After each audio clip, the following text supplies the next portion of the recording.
Shalom everyone. So today we're going to be discussing Parsha's Lecha, which is the beginning of the tests of Avram Avinu. From here on, we're going to be discussing Abraham, Avram, 10 generations from Noach to Avram. And Hashem appears to Avram and says, Lech, Lecha. You have to be prepared to go. And we learn from Avram Avinu onward, we are learning lessons about our own life. The hallmark of these Parshiot is Maasei Avot, Siman Lebanim. The things that our forefathers were able to contend with give us signs, they teach us the strengths that we too have. And so Avram is told, Lech, you have to be prepared to journey, to go. Lecha, you're going to attain yourself, you're going to get to where you have to get to, and I will bring you blessings. I will bring you the realization of your potential when you go to the place I will show you.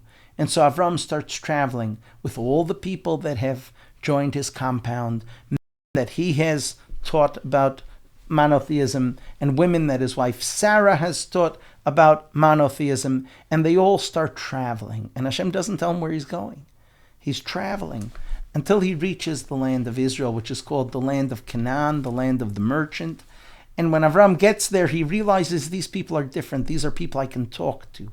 And he shows up in the land of Israel and he establishes an academy, Vayikra B'Shem Hashem, a place where he can teach people about monotheism, about God. Avram's been doing this since he was 3 years old. The Meiri writes he was a child prodigy. At 3 years old, he can convince everyone about monotheism.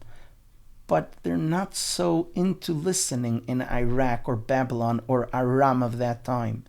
But in Israel, the land affects them. It's a spiritual land, and it's in this land that Avraham can have a following. And when he reaches to Israel, all the dreams, all the promises of Hashem do not come true. Avraham finds himself in a famine. He left Aram, a wealthy man, and now he finds himself losing his businesses. He must emigrate yet again down to Egypt. And this is another test in Avraham's life. We know Avraham had to deal with 10 tests. Here Hashem promised us it's going to be good.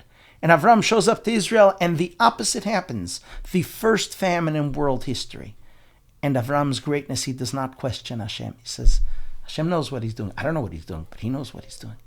So he goes down to Egypt. And when he gets to Egypt, they say, ooh, such a beautiful wife. That's not for you. Well, Avram says, she's my sister. So they take her to King Pharaoh, and it is the night of Pesach, the 15th of Sivan, of Nisan. And everyone's celebrating. All of Egypt is celebrating. Avram's at home. He hears all the music outside. They're celebrating. Pharaoh got a new wife.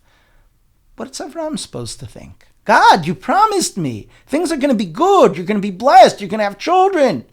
And the exact opposite. He's lost his wealth. He's lost his wife. So Avram spends that first Pesach praying. And in the morning, Pharaoh comes back begging. He says, I got plagues all over my house. God is hitting me and my family and my servants. Take your wife, go. And he gives Avram and Sarah so many gifts, he hasn't dared be intimate with her. And Avram and Sarah start traveling back to Israel. This time they're loaded with wealth, all the gifts that Pharaoh gave them. When Avram gets back to Israel, so his nephew Lot, Sarah's brother, his shepherds start fighting with Avram's nephews, with Avram's shepherds. And Avram has to deal with this hardship. You're my only family. I thought I'd have family. But Lot is dishonest. He's stealing from the people of Canaan. And Avram says to Lot, look, we can't continue like this. I'm not going to fight with you. So let's just split. I won't be too far away from you. And then Lot makes the abhorrent decision and he says, I will go live with the Sodomites. I will go live with the people who, we know where the Sodomites did. Cruel people. They wouldn't allow any guest to enter their territory. Immoral people. That's where Lot chooses to live. And to Avram, this is such a blow. You grew up in my house. I took you in as an orphan, but Avram doesn't say that. And Hashem appears to Avram and promises him, all of this land is going to be yours. You will have descendants, and you will have a future.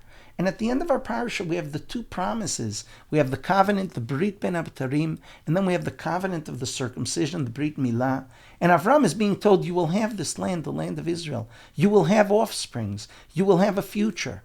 Pesach night, we always sing, V'hi shamda lavosenu v'lanu. What has stood us by when everyone tries to wipe us out?